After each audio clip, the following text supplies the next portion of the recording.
안녕하세요. WBS 스페셜 원불교 구인선진 개벽을 열다 진행을 맡은 장지혜 교무입니다. WBS 스페셜에서 지난달부터 소태산 대종사님을 보필해 초기 교단을 일궈낸 구인선진의 삶과 공덕을 재조명하고 있는데요. 오늘은 교단 초기 창립 발전의 초석을 다진 구인선진 가운데 교단의 경제적 기반에 일조하고 교단의 외교가로서의 역할을 하신 일산 이재철 선지님의 생애와 사상에 대해 얘기 나눠보는 시간 갖겠습니다. 먼저 도움 말씀 주실 분 소개해드리겠습니다. 원불교 100주년의 구인선진의 생애를 조명하는 학술대회에서 일산 이재철 선지님의 생애와 사상을 발표하신 김혜광 교무님입니다. 반갑습니다. 반갑습니다. 예, 저는 그동안 원광대학교에서 학생들 가리키고 연구하다가 작년 2월 말로 정년 퇴임하고 현재는 명예교수로 재직하면서 문화체육관광부에서 실시하는 그 종교차별 예방교육 활동에 참여하고 있습니다. 네. 원불교가 100년의 역사를 축적해오면서 이제 국내는 물론 세계적인 종교로 성장을 하고 있는데요. 이렇게 안정적으로 교화 활동을 비롯한 성장 발전의 원동력은 아마 무엇보다도 초기 교단의 선지님들께서 쌓아오신 공덕에서 찾을 수 있을 거라고 생각이 됩니다. 초기 교단의 선지님들께서 교단사를 통해서 보여주신 이런 역할들을 저희 후진들이 좀 어떻게 받들어 가야 할까요? 예, 어느 종교도 예외가 없겠지만 초기 교단 형성 과정에서는 참 어려움이 적잖이 다 많지 않습니까? 우리 교단 역사를 돌아보면은 초기에는 사회적으로 인지도도 매우 미미했고 또 더구나 정치적으로 일제강점기에 처해 있었기 때문에 매우 어려움을 감내해야 되는 그런 시기였습니다. 오늘날처럼 이렇게 그 교단이 발전되게 된 데는 여러 가지 노력도 또 함께 한 바가 많지만 맨 먼저 구인선진의 쌓으신 공덕을 들지 않을 수 없습니다. 영광에서 출발해서 저축조합운동, 방언공사, 또 백지 혈인의 기적을 이룬 것은 대종사님을 모시고 오직 혈심혈성의 사무예안과 무아봉공, 대신성 일심합력의 정신적 기반을 구축해 주셨기 때문입니다. 이런 정신적 기반은 비록 시대와 사회의 변화에도 불구하고 교단의 역사와 함께 길이 정신적 기반으로서 우리가 유전 발전시켜야 되지 않는가 그런 생각을 해봅니다. 그럼 지금부터 원불교 구인선진 개벽을 열다 두 번째 시간 일산 이재철 선지님의 생애와 사상을 살펴보겠습니다. 먼저 이재철 선지님의 양력부터 만나보겠습니다.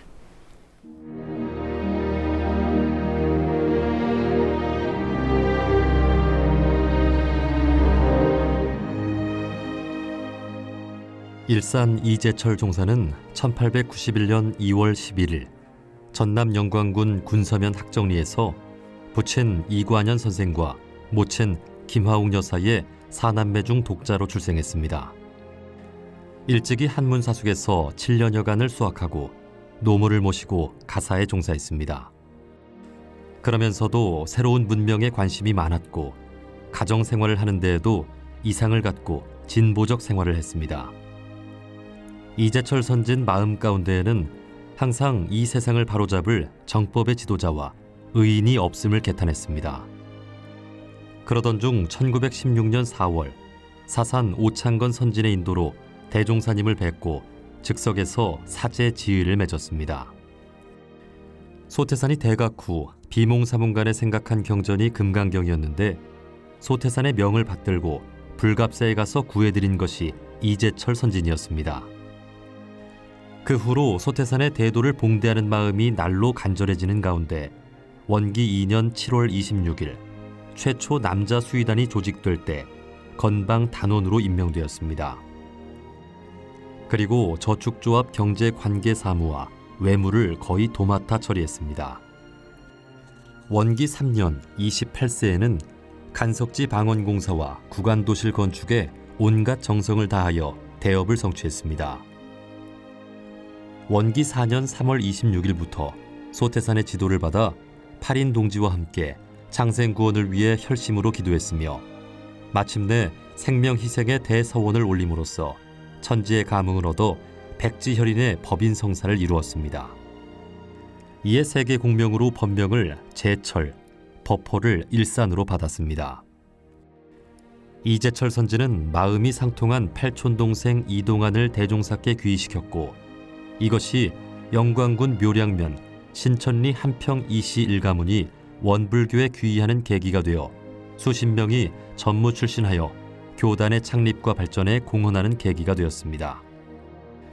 저축조합, 방언공사, 혈인기도 등을 마친 이제철 선지는 그 후 영산에서 계속 교단 창립에 일하다가 원기 9년부터 총부 건설에 합력했으며 원기 10년 유경부 창립 단원이 되어 전문 훈련의 근간을 만들었고 동년 총부 서무부장으로 1년간 봉직하게 됐습니다. 원기 13년 영산 상조부장으로 전임되어 2년을 근무했고 원기 15년 영산 지부장을 겸하여 2년간 일했습니다. 원기 18년 총부 상조부 지점장 겸 공익인재부장으로 일했고 원기 19년부터 5년간은 총부 서정원장으로 봉직했습니다. 원기 26년부터 열반 전까지 총부이사 겸 산업부장을 수행하며 교단 발전에 공을 세운 이제철 선지는 언제나 소태산 앞에서는 손을 내려놓는 일이 없고 겸허한 태도로 공수를 하며 물러날 때에도 그냥 되돌아서는 일이 없었다고 합니다. 이제철 선지는 원기 28년 11월 15일 53세를 일기로 열반했으며 대종사님은 평소 일산 선진을 내가 어디 갈 때는 일산을 데리고 다닐란다 할 만큼 아꼈습니다. 이제철 선지는 스승과 같은 해에 태어나 같은 해에 열반했으니 지중한 불연이 아닐 수 없습니다. 원기 100년 제214회 임시수의단에서는 이제철 종사의 높은 공덕을 추모하면서 법위를 출가위로 사정하고 종사의 법훈을 서운키로 결의했습니다. WBS 스페셜 원불교 구인선진 개벽을 열다. 오늘은 이제철 선지님의 생애와 사상을 만나보고 있는데요. 이제철 선지님의 출생부터 원불교에 인연이 닿기 전까지 그 어떤 삶을 사셨는지 이런 이야기들이 좀 궁금합니다.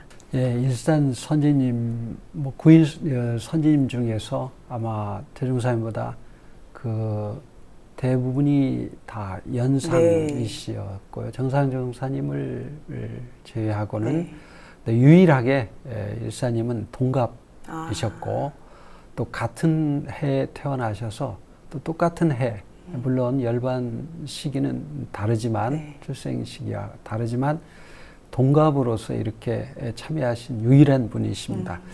일산 선지님은 그 대종사님과 같은 그 동양인 영광 군소면 확정리에서 그 5남매 중 이제 장자로 출생하셨습니다.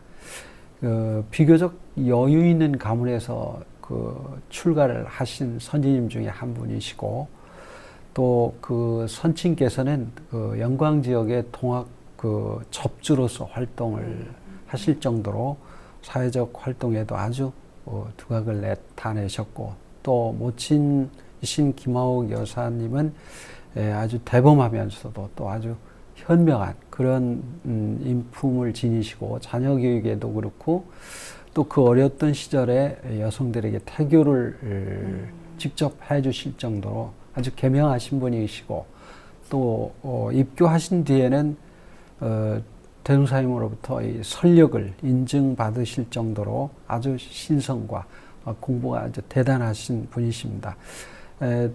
이 모친의 이런 각별한 보호와 또 양육 아래에서 성장하시다가 당시 교육은 대부분 이제 서당 아니면 네.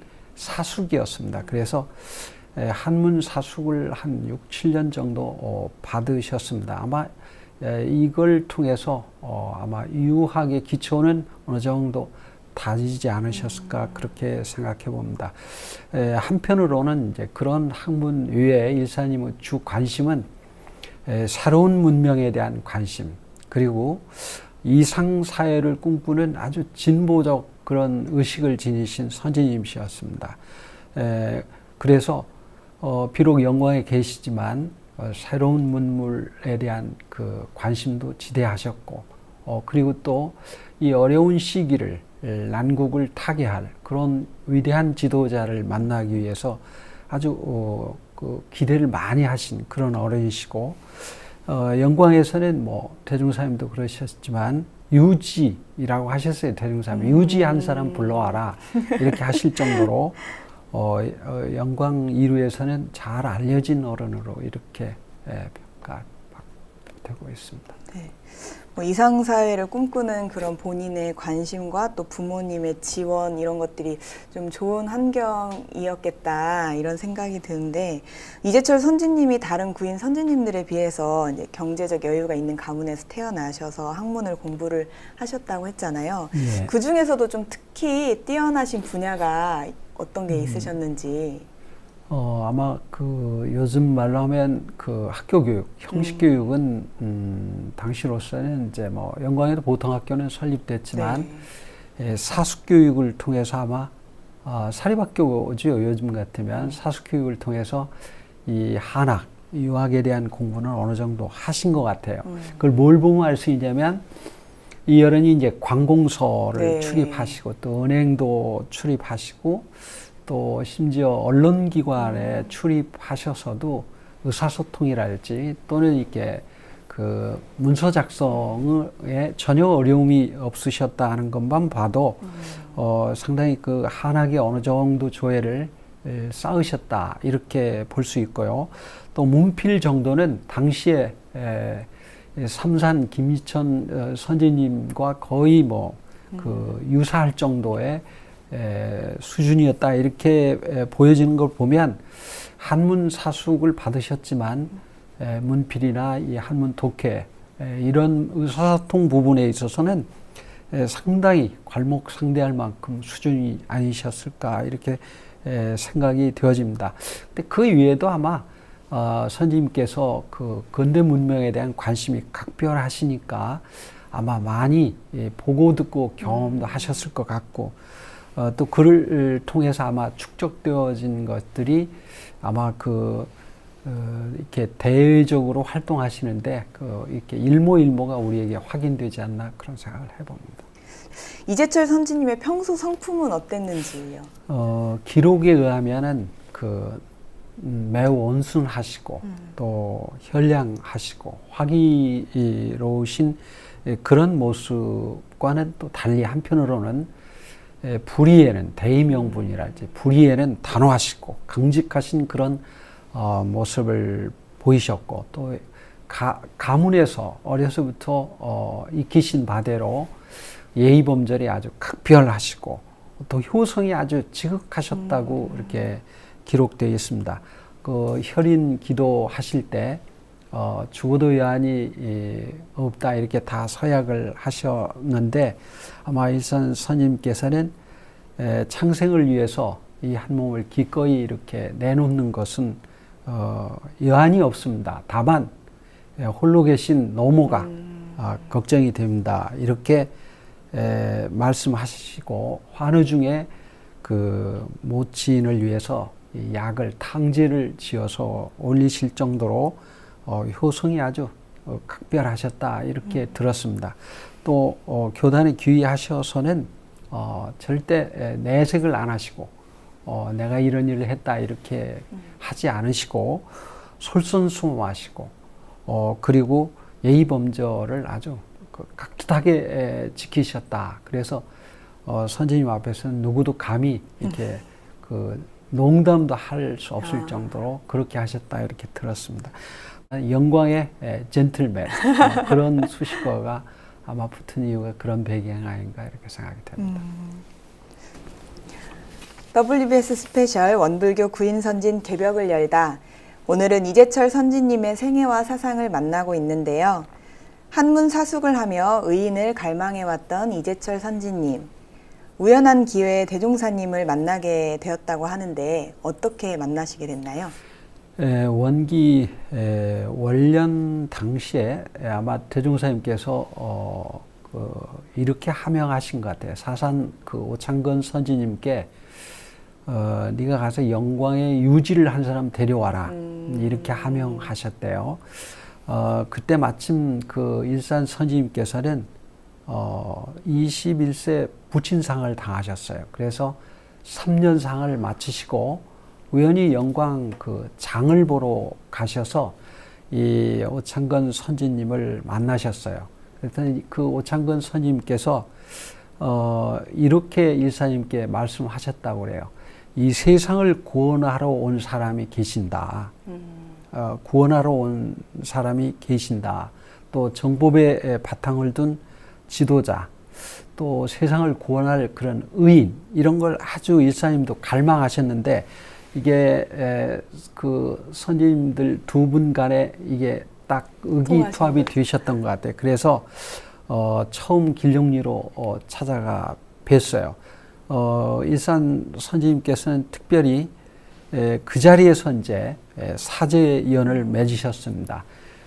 동감이신데도 바로 사제연을 맺으시고 또 그 후에 대종사님께서는 그 9분 제자를 선정하실 때 특별히 이제 진실되고 아주 신심이 굳은 그런 그 제자, 표준 제자로 선정하실 때 이 일사님을 선정하신 배경도 아마 무관치 않으리라 이렇게 생각되고, 오창건 선지님과 이 일산 선지님 간에는 사돈 관계십니다. 왜냐하면 일산 선지님의 그 사촌 형님이 제화님의 형수님이 이 화순오씨인데 바로 이 오창건 선지님과 집안간입니다. 그래서 두 분 간에는 자연스럽게 사돈간이 돼서 의사소통이 자연스러워서 아마 이렇게 인도하시게 된 계기가 되지 않나. 그래서 평소에 일사님이 갈망해오던 그런 정법에 바탕한 올바른 지도자, 또 이 세상을 구원하실 그런 구세주, 이런 지도자에 대한 갈망의 소망이 있으셨는데 이 부분하고 아마 또 그 당신이 품어왔던 그 이상하고 이렇게 그 인도하시게 된 그 배경하고 이렇게 맞아 떨어지지 않나 싶습니다. 또 당시가 사회적으로도 매우 혼란하고 민생이 파탄에 이렇게 그 놓여 있는 상황에 있잖아요. 잘 아시다시피 뭐 동학 농민 혁명이랄지 또 뭐 청일 전쟁, 을미 사변 뭐 등 또 일제 강점기. 그래서 아주 국가 사회적으로 위태롭고 또 어지러운 그런 시국하여 있기 때문에 아마 선지님들께서는 이런 난국을 타개할 지도자를 아마 갈망하셨던 것 같아요. 그래서 그런 배경에서 아마 대종사님을 친견하시고 바로 그 자리에서 사제위원을 맺으시게 된 거 아닌가 이렇게 봅니다. 그 대종사님께서 유지를 데려와라 이렇게 말씀하셔서 또 이렇게 인연이 되었다고 했는데, 첫 표준 제자로 인증이 될 만큼 대종사님께서 또 이재철 선지님을 또 굉장히 좀 아끼셨을 것 같아요. 그 대종사님께서 대각 후에 불경을 처음 접할 때 그때도 이재철 선지님의 역할이 굉장히 크셨다고요. 예, 그 뭐 저는 들어서 그 아는 바지만 대종사님께서 아마 내가 그 세세생생 함께 할 것이다 이렇게 하셨다고 그래요. 그 영광 사투리 말로 꼴말에 뭐 이렇게 채워 간다 하실 정도로 얼마나 그 각별하신 그런 표현을 하셨을까 이렇게 생각이 되어집니다. 대종사님 대각하신 지 얼마 되지 않아서 이제 이재철 선지님, 일산 선지님 댁하고 불가합사하고는 한 4km 정도밖에 안 되기 때문에 아마 대종사님께서 그렇게 하명하신 것 같아요. 절에 가서 좀 그 금강경을 좀 구해오면 어떠냐 이렇게 하시니까 영산에서는 한 30여 킬로, 정확히 한 28킬로쯤 된다니까 걸어서 가려면 그게 저 한나절 넘는 거리죠. 상당히 먼 거리인데 바로 불갑사에 가셔서 금강경을 구해 오셨다고 이렇게 들었습니다.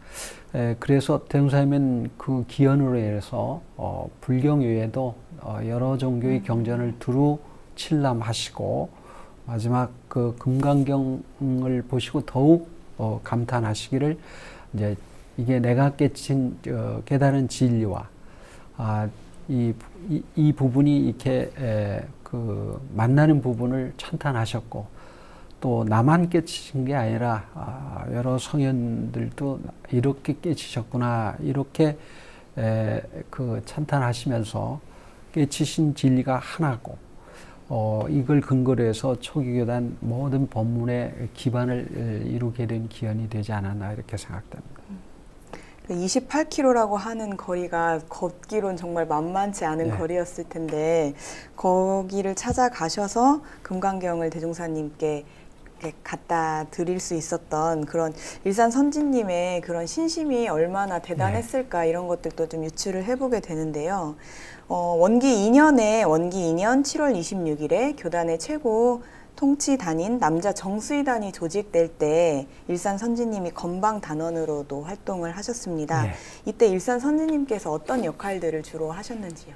뭐 앞서 말씀드린 것처럼 그 불갑사에 가서 뭐 이렇게 금강경을 좀 구해와라 이렇게 하셨을 때도 당시 불갑사에는 목판본이 다 떨어졌대요. 다 이제 절판에 대해서 다시 찍어서 준비하겠습니다. 이런 이제 답을 받고 돌아오셨다가 약속된 날짜에 가서 이제 받아서 이것을 28km 걸어서 대종사님께 헌상을 하셨다고 이렇게 알려져 있습니다.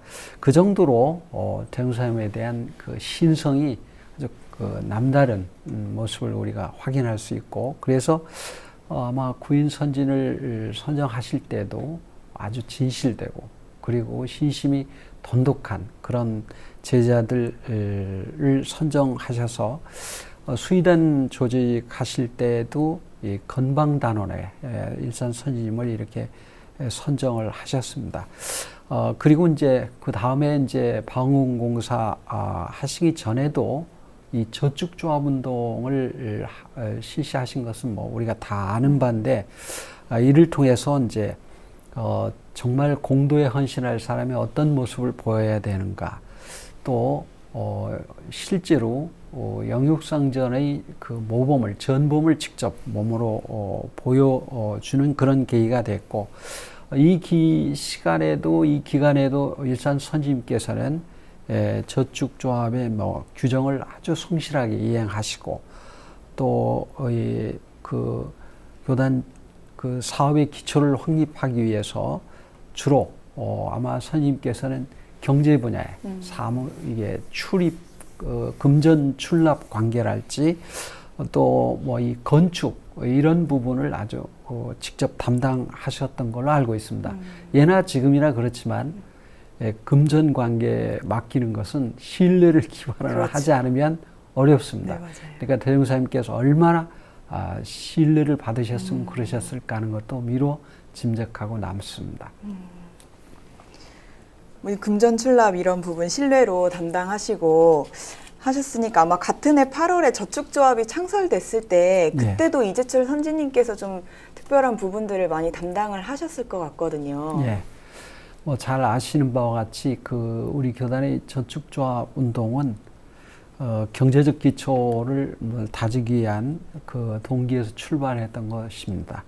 이 저축조합 운동의 배경은 사실 그 길룡리 이 저축조합 운동과 더불어서 또 신흥 저축조합이 다 그 모델이 됐다고 생각됩니다. 일산 선지님은 당신의 그 친척 아우인 이동환 선지님이 신흥의 저축조합을 창립해서 발전시킬 때 뭐 이제 의식 계몽 운동에 농촌에서 의식 계몽 운동이랄지 또 뭐 고리대금 뭐 빚을 청산하는 문제랄지 또 저금리로 그 농촌 경제를 이렇게 활력을 불어 넣어준다든지 이렇게 해서 교단에 대한 긍정적 이미지를 심어주는데도 큰 기여를 하셨고 이걸 모델로 해서 이제 축적된 비용을 가지고 이제 조합이 결성되어지고 또 원기 12년에는 불법연구에 이제 신흥분회로 이것이 편입됐고 또 원기 13년에 이제 일산 선생님께서는 직접 이 상조부장을 맡으셔서 예탁금 관리랄지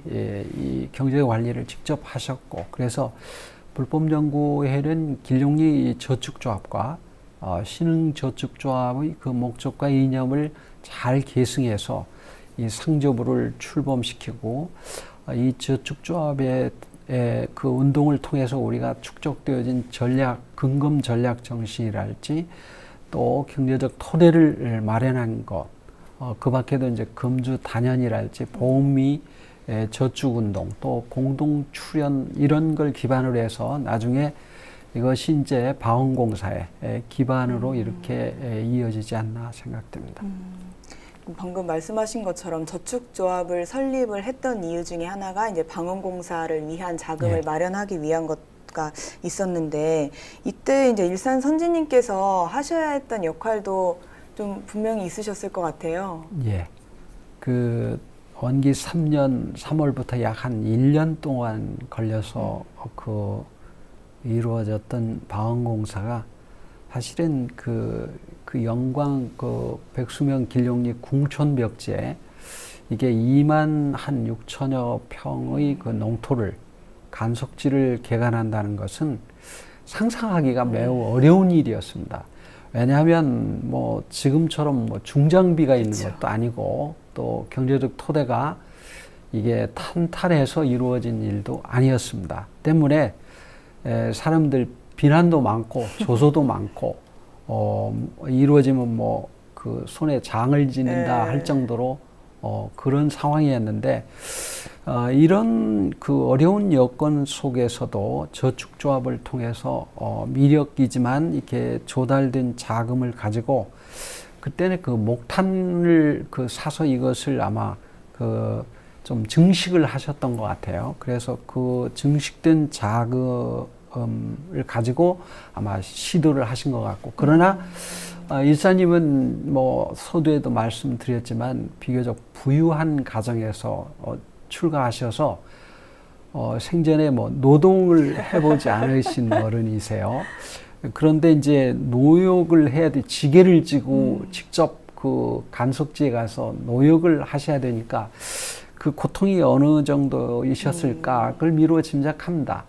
그런데도 불평불만 없이 아주 솔선수범하셨고 또 그 당신이 할 수 있는 일이라면 뭐 아까도 말씀드렸지만 뭐 집에 혹시라도 도움이 된다면 있는 송아지며 뭐 유기 이런 걸 팔아서라도 이 방언공사에 도움이 되도록 한다면 기꺼이 이렇게 하실 정도로 일심 합력하셨고 또 실제로 영수산전의 그 모범을 직접 그 보여준 사례다. 그래서 아시는 바와 같이 서품 10장에 이 방언공사를 통해서 고인 선지님뿐만 아니라 우리 후진들에게도 방언공사가 주는 그 역사적 의미랄까 또는 우리에게 주는 교훈을 잘 그 밝혀주고 계십니다.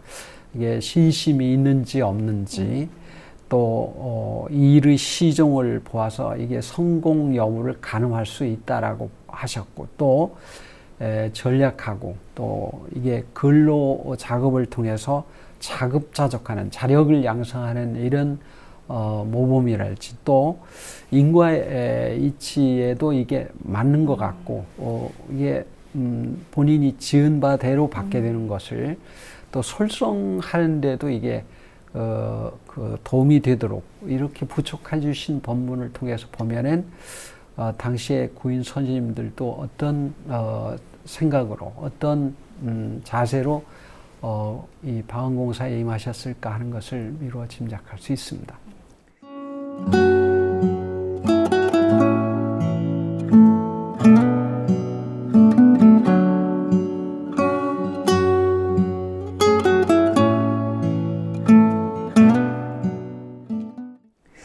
정말로 그 대종사님과 함께 이제 교단 초기를 읽어가셨던 선지님들은 해보지 않은 일들도 기꺼이 해야 하는 상황들이 많이 있었던 것 같아요.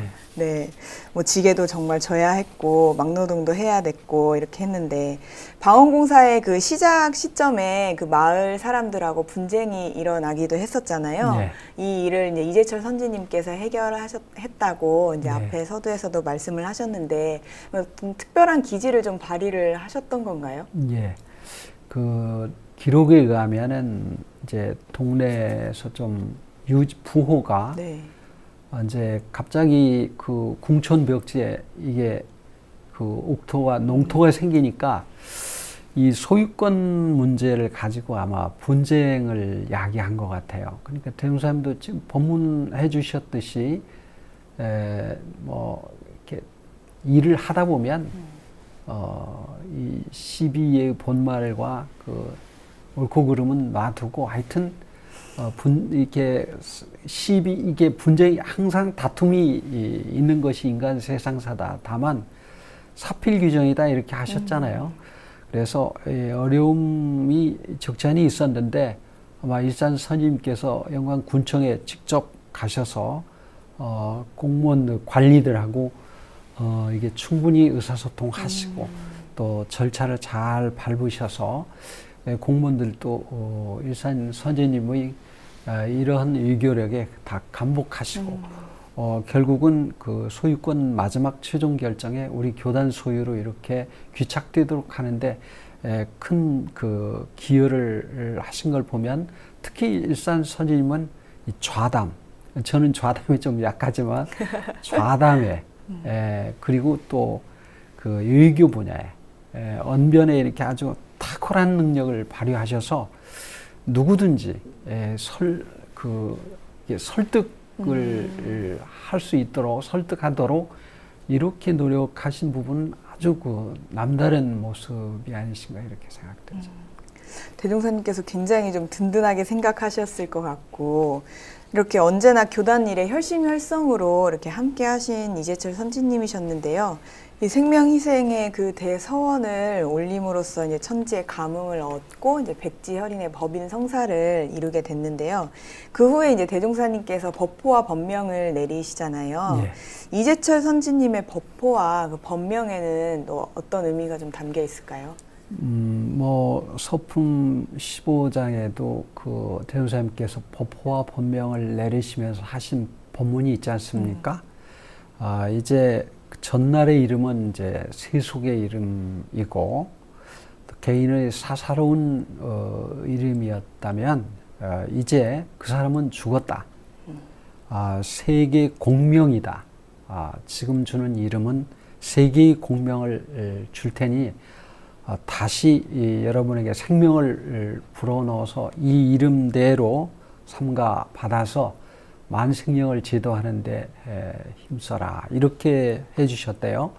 근데 잘 아신 바와 같이 그 일산 선지님의 그 족보명은 제복 그리고 제풍으로 이렇게 알려져 있습니다. 속명이 그렇습니다. 본명은 제철, 제자가 이제 실을 제 또는 오를 제, 행할 제, 철은 밝을 철. 그래서 이제 이 본명을 주신 그 속뜻을 헤아려 보면 이런 데들을 온 누리에 이렇게 밝히는데 창생을 구원하는데 힘써라 그런 의미로 본명을 주시지 않았나 그렇게 짐작해 봅니다. 끊임없는 헌신과 솔선수범으로 아마 함께하는 그런 다른 교우들한테도 모범이 되셨을 것 같은데요. 원기 13년에 제1회 기념총회에서 1등 전무 주력자로 뽑히셨다는 기록도 있습니다. 이때 이 1등 전무 주력자가 어떤 의미를 가지는지 좀 설명을 해주세요. 제가 교구총관을 통해서 확인해 보니까 이 무렵, 그러니까 1928년, 그러니까 원기 한 13년경에 우리 교단의 교세라면 교세죠. 교도수가 한 438명 정도 됐습니다. 지금과는 뭐 비교가 될 수 없는 숫자죠. 그러나 당시로서는 그 참 그것도 보통 그 가볍게 볼 그 교도 숫자는 아닙니다. 그런데 이 기념 촬영을 했어요. 원기 13년 3월 27일에 그 12년 내 창립 유공인 기념 촬영을 하는데 거기 일사님이 당시 상주부장을 하셨어요.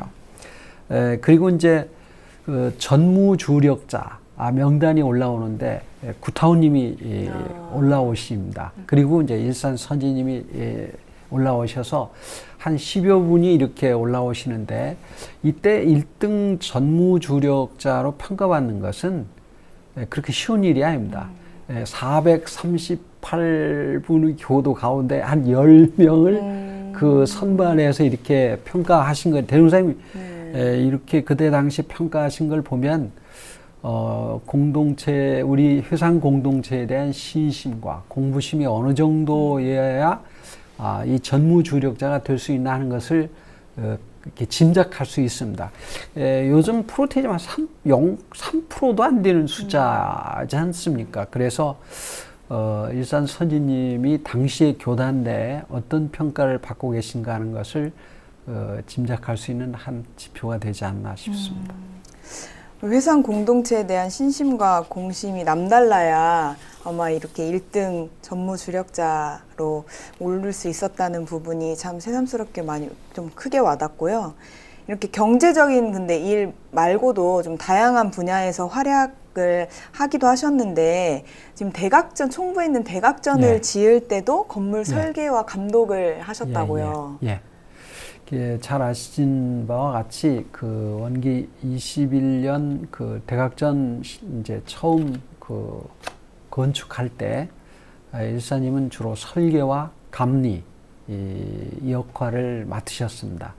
근데 그때 뭐 경제적 여건이 튼튼해가지고 대각전을 건축한 것이 아니었기 때문에 이제 그때 당시는 이렇게 벽을 휘를 발라서 마지막 그 마무리를 하는 공사가 있어야 하는데 경험이 없어서 이게 떨어져 나가요. 지금도 대각전에 가보면 뭐 그 흔적을 조금씩 볼 수 있는데 그리고 또 비가 오면은 뭐 수분이 이렇게 먹어버리면 그게 다 떨어져 나가거든요. 그러면 이제 이걸 다시 하려면 비용과 또 많은 시간 노력이 투여돼야 되는데 이 그 재료를 사려면 군산을 가야 됐대. 익산에는 없고 그래서 일산 스님이 직접 그것을 구매하러 군산가 가셨고 더군다나 이제 이 전문가랄지 좀 그 공사를 하신 분들을 이렇게 동원해서 이걸 하셔야 되는데 그러려면 비용이 많이 들잖아요. 그러니까 당신이 직접 하셨다고 그래요. 직접 이렇게 하시면서 이제 대각전 신축에도 이렇게 경제적으로 지금 부채가 따랐는데 또 사람을 동원해서 이렇게 하게 되면 또 부채 이렇게 되기 때문에 아니다. 직접 내가 이렇게 하도록 하겠다. 이렇게 하실 정도로 솔선수범하시고 당신은 그 무슨 뭐 명예, 권위 뭐 이런 것 다 내려놓으신 모습을 우리가 볼 수 있습니다. 또 남다른 식견과 언변이 있으셔가지고 해결사로 교단의 어려움을 또 닥칠 때마다 해결을 또 해오시기도 했는데요. 특히 이제 1937년 조선일보 자매지인 조광에 실린 글을 정정 보도하는 데도 큰 역할을 좀 하셨다고요. 외교가로서 이렇게 활약을 하신 부분들이 굉장히 많이 있는 것 같아요. 대표적인 예가 그 조광지 사건입니다. 이 조광지 사건 날 무렵이 잘 아시지만 대종사님께서 법문을 직접 해주신 것을 회부해 봤는데 요 무렵이 그 백백교 사건이라고 동학의 그 한 교파인 백백교 사건이 나서 사회적으로 굉장히 큰 무리를 빚었어요. 그리고 또 36년엔 일제가 그 유사종교 해산령을 내립니다. 그 앞에 또 보천교 사태도 있고요. 그래서 세간의 신흥종교 내지는 이런 유사종교에 대한 시선이 곱지도 않고 일제는 이에 대해서 더더욱이 탄압을 가중할 때 이때 이제 1937년 그 조선일보의 자매지인 조광지에 이 불법 연구에 대해서 별로 그렇게 좋지 않는 기사를 썼어요. 근데 그 기자가 직접 그 총무를 방문해서 요즘 같으면 인터뷰도 하고 팩트 체크도 하고 뭐 이렇게 해서 기사를 써보낸 게 아니고 자기적으로 막 서울 인근에서 본인이 직접 한번 들은 걸 가지고 이 기사를 썼어요. 근데 좋지 않게 쓴 것 같아요. 그래서 당시에 이게 아마 긴급 회의를 소집하셨다고 들었어요. 이틀 동안 회의를 하셨대요. 이걸 어떻게 처리할까 해서 대행사님께서는 마지막에 부축하시기를 투쟁은 하지 마라. 다만 사실 여부는 정확하게 이해하도록 촉구하고 또 오해가 있으면 풀고 이렇게 하는 것은 그 회상을 위해서도 이게 또 대중을 위해서도 당연히 해야 될 일이다. 이렇게 하셔서 하명을 받들고 당시 서정원장이셨던 이제 일산 선지님과 또 공익부장이셨던 그 유산 유허일 선지님 두 분이 직접 상경하셔서 조선일보사를 방문하시고 당시 사장인 방 사장을 만나서 자초지종을 충분히 설명을 드리고 또 잘못된 부분에 대해서는 시정을 요구하시고 이렇게 해서 방 사장이 그 이후로 바로 기자를 익산에 내보냈대요. 그래서 다시 인터뷰도 하고 팩트 체크도 해서 다시 정정 기사를 낼 정도로 교단의 대외적 이미지를 새롭게 이렇게 각인시키는데도 큰 기여를 해주신 걸로 알고 있습니다.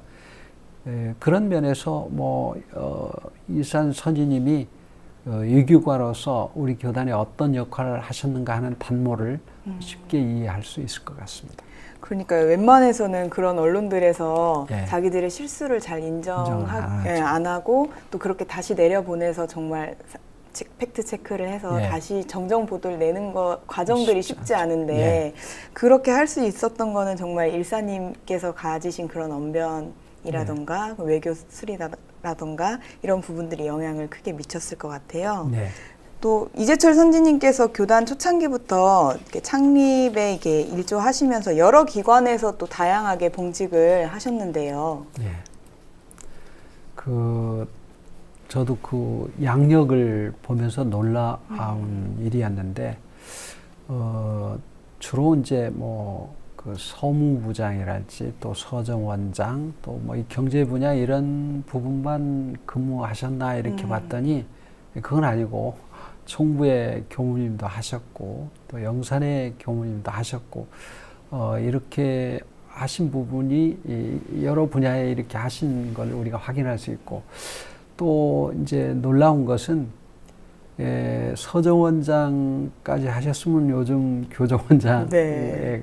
그 역할까지 비교될 정도이신데 다시 또 부장으로 내려가 하라 이렇게 하시면은 쉽지 않잖아요. 그쵸, 맞아요. 근데도 기꺼이 그 산업부장 명을 받들고 이렇게 봉직하신 걸 보면 참 머리가 숙여지는 부분입니다. 네.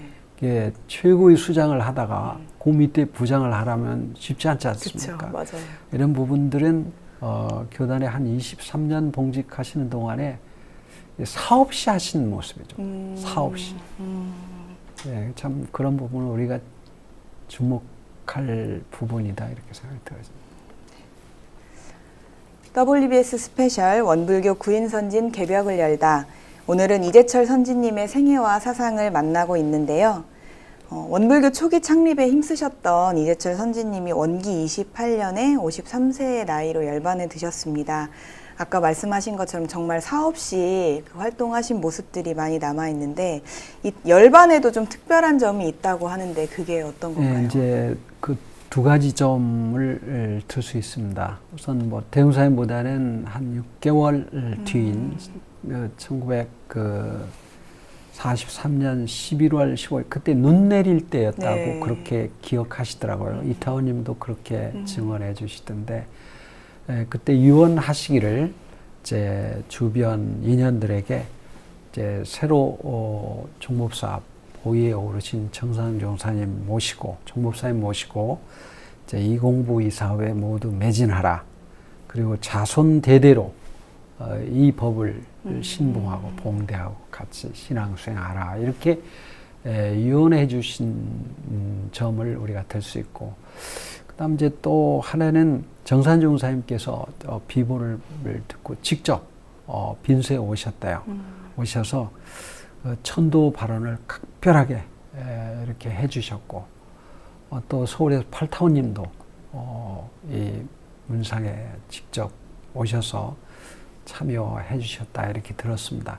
교단에는 교단 전체장으로 그 장례를 엄수했다 이렇게 나와 있더라고요. 그래서 열반하실 때까지도 그 초기에 가지셨던 그 신심이랄까, 교단에 대한 그 헌공하시는 부분이랄까, 이런 부분을 일관되게 보여주셨고, 그로 인해서 후진들에게도 좋은 전범을 보여주셨다 이렇게 생각이 되죠. 자손 대대로 이렇게 신봉하라 이렇게 말씀 남기신 유언 따라서 한평이씨 가문이 회상에 귀의를 했을 만큼 원불교에 끼치신 영향도 굉장히 네. 크다고 생각이 되는데요. 이재철 선지님 가문에서 전무 출신도 많이 배출이 됐다고 하고요. 어떤 분들이 좀 계신가요? 예, 그 한풍이 씨이시잖아요. 그 본관이 한풍이 씨인데 이 한풍이 씨 집안에서 전무 출신 한 분들이 참 많습니다. 물론 이제 일산 선지문 이쪽 대천이시고 또 저쪽 그 신흥 쪽에도 양 두 쪽에 많이 계시는데, 아마 대표적인 것이 이제 친손녀이신 이타원 이정무 원로 교무님이 지금 우리가 다 기억하는 바이고, 그 밖에도 이제 지금 원로원에 계신 김성주 원로 교무님을 비롯해서 또 고인이 되신 분들도 계시지만 지금 박선일 원로 교무님, 그 밖에도 이제 사촌인 이동환 도사님이랄지 또 응사님 등등, 또 이름을 다 거론하기 힘들 정도로 출가만 약 한 100여 명이 이 교단에 봉직해 왔습니다. 뿐만 아니라 이제 제가에도 많은 그 인연들을 두셨고요. 특히 당시는 그 인품 때문에 우리 교단의 동량 인재들을 이렇게 인연답게 하는데도 큰 기여하셔요. 그 사례가 바로 유산 유어일 선지님 인도하신 겁니다. 유사님은 당시 영광 그 지역사회에서는 아주 그 명망이 대단하신 어른이셨어요. 또 한학자이시고 또 사학자이시고 또 독립운동도 하셨고 또 교육 일선에도 직접 몸담으셔서 아주 덕망이 출중하셨는데, 일사님 인도로 이렇게 늦게나마 교단에 바로 입문하셔서 잘 아시는 바와 같이 교정원장도 다 역할을 해주셨지 않습니까? 그 정도로 아주 명망 있는 그 제가 출가를 많이 이 교단에 인연 맺게 해주신 그 공덕이 있다 이렇게 보여집니다. 이재철 선지님께서 우리 후손들에게 물려준 교훈이 있다면 그게 어떤 걸까요? 저는 한 몇 가지로 그 어른의 그 남겨준 그 교훈을 정리해 볼까 이렇게 생각합니다. 첫 번째로는 이제 교단에 대한 우리 공동체 회상에 대한 그 무아봉공의 정신을 아주 몸소 보여주셨다 이렇게 생각되어집니다. 그렇다고 해서 태내시지도 않고 상을 내시지도 않고 그저 묵묵히 이렇게 공도를 위해서 헌신하신 모습은 2세기를 맞이해서 우리 교단 만대에 이어받아야 될 그런 유산이 아닐까 이렇게 생각이 되어지고요. 그 다음 직접 이사병행과 영육상전을 그 일 속에서 공부하시고 또 일과 공부와 사업을 병행하신 모습을 직접 몸소 보여주셨어요. 뭐 잘 아시는 것 같이 보화당에도 직접 한때는 보화당 초기 창립하실 때 관여하셨는데 그 속에서도 같이 또 공부하시고 사업도 하시고 이렇게 하신 모습을 직접 보여주셨어요. 뭐 자력을 이렇게 양성하는 모습뿐만 아니라 일 속에서 공부하는 모습을 우리에게 몸소 실천으로 이렇게 보여주신 부분이 있고요. 그다음 또 이렇게 그 조용하시지만 또 온순하시고 이렇게 자비 넘치시지만 대의 명분이랄지 또 불의에 대해서는 단호하신 이제 그런 모습은 우리가 또 좀 본받아야 되지 않을까 이렇게 생각이 되어집니다. 그냥 다 좋은 게 좋은 거다. 대웅사님도 뭐 그렇게 법문하셨어요. 뭐 어떤 일을 이렇게 할 수도 있지만 그렇게 하셨어요. 그런데 이게 공중사이기 때문에 또 이렇게 분명히 해야 될 부분은 해야 된다. 이렇게 하셔서 그 하명을 받고 직접 조선일보사를 방문하신 걸 보면 또 단호하신 모습도 우리가 엿볼 수 있습니다. 마지막으로는 이제 정법에 대한 아주 돈독한 신심, 또 스승에 대한 신심은 뭐 불변하시게 일관하신 모습입니다. 대웅사님하고 동갑이셔요. 그 8구인 선진 중에 동갑은 유일하셔요. 또 같은 해에 태어나셨고 같은 해에 열반하시는 참 묘한 그런 기연을 보이셨는데도 사제의 연을 맺으신 다음에는 제자로서의 도를 흐트러짐 없이 이렇게 딱 보여 주신 모습이랄지 또 스승의 하명에는 절대 복종하는 그런 모습 또 대의에는 분명한 그런 모습을 보여주신 부분들은 앞으로 교단 역사와 더불어서 함께 우리가 기억해야 되고 또 받들어 가야 되지 않을까 그렇게 생각됩니다. 네. WBS 스페셜 원불교 구인선진 개벽을 열다. 오늘은 일산 이재철 선진님의 생애와 사상에 대해서 함께했습니다. 교단 초기 창립의 경제적 발전을 도모하고 교단에 어려움이 있을 때마다 밝은 해안으로 해결하신 이재철 선진님. 교단의 초석이 흔들리지 않고 굳건히 뿌리 내릴 수 있었던 건 아마 이런 이재철 선진님의 두터운 신심 덕분이 아닐까 생각해 봅니다. 이재철 선진님의 생애와 사상 중 후진들에게 남겨주신 교훈을 저희들이 마음에 깊이 새겨서 실천해 나가면 좋을 것입니다. 앞으로도 구인선진의 이야기는 계속 진행됩니다. 시청자 여러분께서도 함께 기대해 주시면 감사하겠습니다. 오늘 함께 해주신 원광대 교육학과 김혜강 교무님 고맙습니다. 감사합니다. 원불교 구인선진의 숨겨진 신성과 교화 활동을 만나는 WBS 스페셜 원불교 구인선진 개벽을 열다. 오늘은 여기까지입니다. 초기 교단을 함께 해준 선진님들 감사합니다. 감사합니다.